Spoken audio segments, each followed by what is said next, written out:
2026년 7월 28일 코스피는 하루에 10.84% 빠졌습니다. 같은 날 미국 지수는 0.21% 올랐습니다. 더 빠진 게 아닙니다. 방향이 달랐습니다. 그날 나쁜 소식이 나온 곳은 서울이 아니라 뉴욕이었습니다.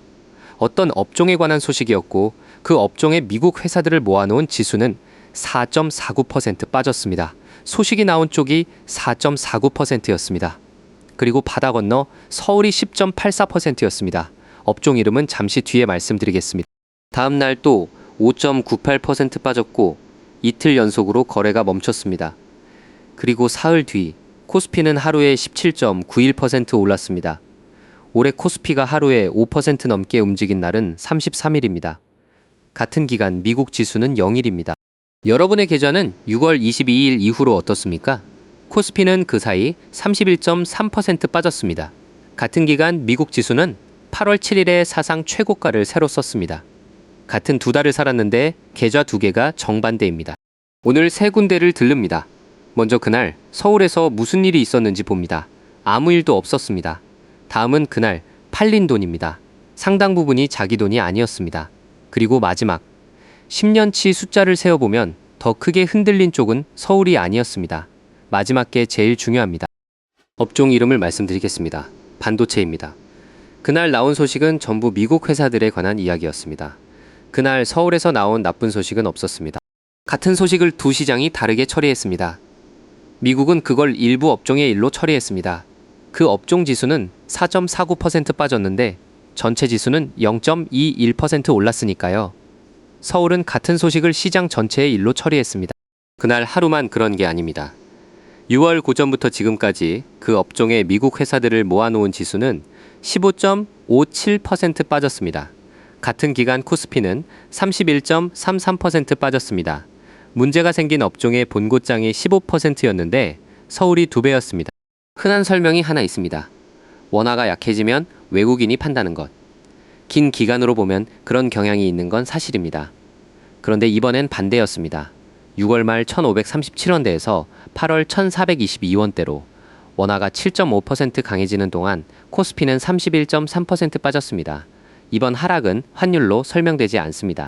거래가 멈춘 것도 원인이 아닙니다. 많이 빠지면 잠시 멈추게 해놓은 장치가 작동한 것뿐입니다. 장치는 결과지 원인이 아닙니다.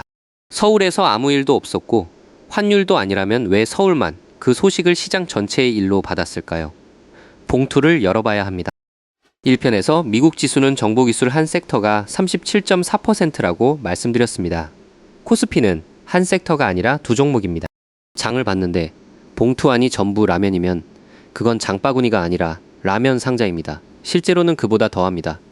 두 봉지가 봉투의 절반입니다. 삼성전자와 SK하이닉스입니다. 8월 7일 기준으로 두 종목이 코스피 시가총액의 48.95%를 차지합니다. 7월 말에는 54%를 넘었습니다. 절반에 가깝습니다. 미국 지수는 상위 두 종목이 14.08%입니다. 3배 넘게 다릅니다. 그래서 그날 서울은 선택의 여지가 없었습니다. 제가 올해 코스피의 하루 등락을 이 두 종목의 등락만으로 설명해 봤습니다. 94%가 설명됩니다. 나머지 900몇 개 회사가 그날 무엇을 했든 거의 상관이 없었다는 뜻입니다. 두 회사가 실제로 얼마나 빠졌는지 보겠습니다. 6월 고점부터 8월 7일까지 삼성전자가 36.28%, SK하이닉스가 51.28% 빠졌습니다. 코스피가 31.33% 빠지는 동안 지수를 절반 넘게 채우고 있는 두 회사는 지수보다 더 빠졌습니다. 지수가 두 회사를 따라간 것이지 두 회사가 지수를 따라간 게 아닙니다. 게다가 외국인이 들고 있는 한국 주식 중에서 이 두 종목이 63.8%입니다. 시가총액에서 차지하는 48%, 남짓보다 더 몰려 있습니다. 외국인이 한국을 줄이기로 하면 실제로 팔리는 건 사실상 이 둘입니다. 여기까지는 누가 무겁게 들고 있느냐의 얘기입니다. 그런데 그날 판 사람 중에는 팔고 싶어서 판 게 아닌 사람들이 있었습니다. 6월 22일 코스피가 고점을 찍은 그날 빌린 돈으로 주식을 산 금액이 38조 5,310억 원이었습니다. 사상 최고였습니다. 집을 담보로 돈을 빌렸는데 집값이 떨어지면 은행이 담보를 더 채우라고 합니다. 주식은 그보다 훨씬 빠릅니다. 집은 며칠을 주지만 주식은 다음날 아침에 시장가로 팔아버립니다. 담보 비율이 깨지면 증권사가 팝니다. 겁이 나서 파는 게 아닙니다. 규칙이 팔게 되어 있습니다. 사람의 판단이 개입할 자리가 없습니다. 팔면 값이 내려갑니다. 값이 내려가면 다른 계좌의 담보 비율이 깨집니다. 그러면 또 팔립니다. 파는 행위가 파는 이유를 만듭니다. 38조 5,310억이던 그 금액은 8월 초 30조 아래로 내려갔습니다. 8조 넘게 줄었습니다. 얼마가 강제로 팔린 것이고 얼마가 스스로 갚은 것인지는 나눠서 공개되지 않습니다. 다만 그 기간에 무슨 일이 있었는지는 아시는 대로입니다. 빌린 돈은 오를 때 가장 많이 쌓입니다. 오르는 걸 보고 들어오니까요. 그래서 고점에서 사상 최고였던 겁니다. 값이 오를 때 쌓인 연료가 값이 내릴 때 그대로 불쏘시개가 됩니다. 올해 하루에 5% 넘게 움직인 날이 33번이었다고 말씀드렸는데 그중 상당수의 아침에 이 일이 벌어졌습니다. 지수가 아니라 사람이 강제로 팔린 겁니다. 여기까지 들으시면 결론이 하나로 모입니다. 두 종목이 절반이고 그 위에 빌린 돈이 얹혀 있고 팔리면 더 팔린다. 이 시장은 원래 이렇게 생겼구나. 그런데 그게 사실이 아닙니다. 최근 10년, 2015년부터 2024년까지 두 시장이 실제로 얼마나 흔들렸는지 세어봤습니다. 코스피가 16.80%, 미국 지수가 17.89%였습니다. 미국이 조금 더 컸습니다. 큰 차이는 아닙니다. 큰 차이가 없다는 게 핵심입니다. 10년 구간을 한 해씩 밀어가며 12번 세어봤더니 그중 8번은 미국이 더 컸습니다. 해마다 따로 세면 30개 연도 중 10개 연도가 미국이 더 컸습니다. 2020년을 보시면 더 분명합니다.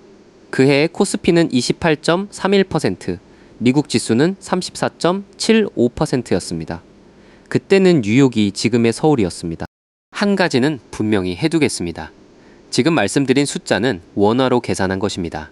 달러로 바꿔서 계산하면 코스피는 22.90%로 올라갑니다. 환율이 얹히니까요. 여러분 계좌는 원화로 찍히니까 원화 기준으로 말씀드리는 겁니다. 기준을 바꾸면 답도 바뀝니다. 반대 이야기도 해드리겠습니다. 2005년부터 지금까지 전 구간을 한 덩어리로 세명 코스피가 22.15%, 미국이 19.06%입니다. 전체로 보면 코스피가 큽니다. 30개 연도 중 20해는 코스피가 더 컸습니다. 그러니까 코스피가 더 흔들린 해가 더 많은 건 사실입니다. 제가 말씀드리는 건 그게 항상은 아니었다는 것입니다. 올해는 코스피가 압도적으로 더 흔들리는 게 맞습니다. 33일 대 0일이니까요. 제가 드리는 말씀은 그게 이 시장의 성질이 아니라는 것입니다. 코스피가 흔들리는 시장인 게 아니라 지금 한쪽으로 몰려있는 시장이 흔들리는 겁니다. 그럼 미국 지수는 안전한가? 상위 두 종목은 14.08%로 낮습니다. 그런데 상위 10개가 36.33%입니다. 1편에서 정보기술 한 섹터가 37.4%라고 했던 바로 그 지수입니다. 숫자만 다르고 원리는 같습니다. 지금 미국 시장의 공포지수는 1490입니다. 올해 최고가 31, 5였고 2020년 3월에는 82, 69였습니다. 같은 지수입니다. 조용하다는 건 성질이 아니라 상태입니다. 지금 조용한 건 안전해서가 아니라 아직 안 흔들린 겁니다. 1편 마지막에 이렇게 말씀드렸습니다. 쏠림이 심한 게 곧 나쁜 건 아니고 문제는 쏠려 있다는 걸 모르는 것이라고요. 2026년 7월의 서울이 그 문장의 청구서입니다. 그럼 저는 뭘 봐야 합니까? 3개입니다. 전부 매일 공개됩니다. 1편에서 3가지를 확인하라고 말씀드렸는데 오늘 이야기로 보면 그중 첫 번째가 사실상 전부입니다. 하나, 내가 든 상품의 상위 종목이 전체에 얼마인지. 운용사 페이지에 매일 나옵니다. 상위 2개가 절반이면 그건 분산이 아닙니다. 둘, 빌린 돈의 총량, 이것도 매일 공개됩니다. 사상 최고 근처라면 하락이 시작됐을 때 하락이 스스로 커질 연료가 쌓여 있다는 뜻입니다. 셋, 오늘 소식이 어디서 나왔는지. 뉴욕에서 나온 소식인데 서울이 2배로 반응했다면 그건 한국 사정이 아니라 저울 모양 때문입니다. 이 3가지를 한 번에 적어두면 이렇게 됩니다. 상위 2 종목이 전체의 몇 %인가? 빌린 돈이 사상 최고 근처인가? 오늘 소식은 어디서 나왔는가? 분기에 한 번 10분이면 확인됩니다. 저는 이걸로 올해 코스피 하루 등락의 94%를 설명했습니다. 어려운 계산이 아니라 3줄이면 끝납니다. 하지 말 것도 하나 말씀드리겠습니다. 하루 등락률로 판단하지 않는 것. 진폭이 큰 시장에서는 하루 숫자에 담긴 정보가 그만큼 적습니다. 같은 5%라도 뉴욕의 5%와 서울의 5%는 뜻이 다릅니다. 이 3가지를 알고 나면 7월 31일에 무슨 일이 있었는지도 설명됩니다. 그날 코스피는 하루에 17.91% 올랐습니다.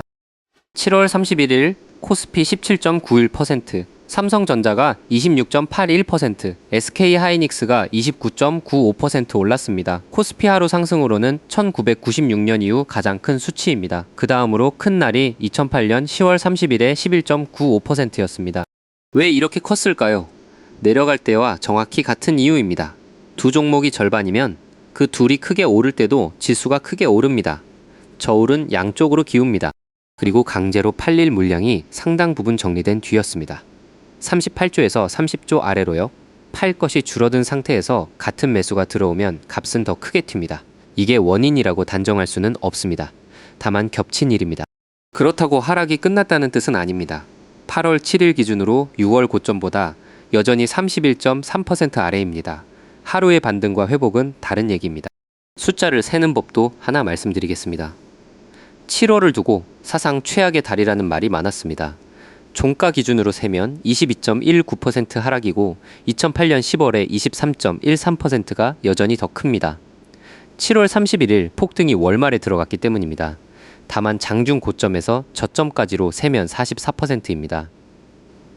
어느 쪽도 거짓말이 아니고 어느 쪽도 전부가 아닙니다. 그럼 이런 시장을 어떻게 대해야 할까요? 지금 계좌가 크게 빠져 있는 분들께 이 이야기가 훈수처럼 들리지 않았으면 합니다. 누가 잘못했다는 얘기가 아닙니다. 이 시장이 지금 어떤 모양인지에 대한 얘기입니다. 그리고 그러니 미국을 사라는 얘기도 아닙니다. 그 지수도 상위 10개가 36%입니다. 시장을 옮기는 걸로는 해결되지 않습니다. 바꿀 건 시장이 아니라 비중과 기간입니다. 저울이 한쪽으로 몰려 있을 때는 같은 금액이라도 흔들리는 폭이 다릅니다. 흔들려도 안 팔 만큼만 담는 것. 진폭이 실제로 수익을 깎는 통로는 시장이 아니라 나 자신입니다. 33날 중 하루를 못 견디고 팔면 나머지 32날은 의미가 없습니다. 방포르브는 어렵지 않습니다. 내가 든 상품 하나를 열어서 상위 두 종목이 몇 %인지 봅니다. 그 다음 다른 상품 하나를 열어서 같은 걸 봅니다. 한쪽이 48%고 다른 쪽이 14%면 두 상품은 같은 금액이라도 같은 물건이 아닙니다. 같은 질문을 2번 하시면 됩니다.